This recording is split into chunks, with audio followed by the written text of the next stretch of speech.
গ্রামের কাঁচা রাস্তা, গাছের ছায়া। টুটুল স্কুল ব্যাগ নিয়ে হাঁটছে। পায়ে পায়ে ছোট কঙ্কর লাথি মারছে। তখনই তার চোখে পড়ল কিছু একটা অদ্ভুত জিনিস।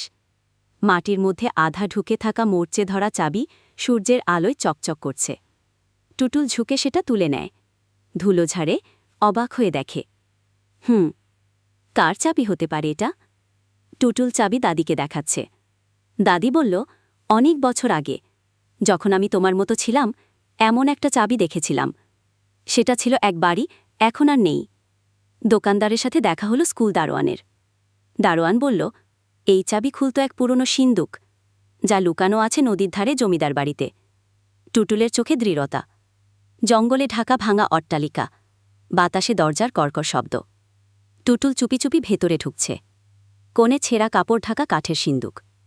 টুটুল ধীরে ধীরে চাবি ঢোকায়। তালা খুলে যায়। ঢাকনা ধীরে ধীরে ওঠে। পুরনো চিঠির গুচ্ছ লাল ফিতে দিয়ে বাঁধা। উপরে একটি নোট। নোটে লেখা, যে সাহস করে আমাকে খুঁজে পাবে এটা তার জন্য। টুটুল চিঠিগুলো বুকে ধরে হাসছে। টুটুল জানত তার অ্যাডভেঞ্চার সবে শুরু হয়েছে। সামনে অপেক্ষা করছে আরও বড় অ্যাডভেঞ্চার। বন্ধুরা, ততক্ষণ পর্যন্ত ভালো থাকো।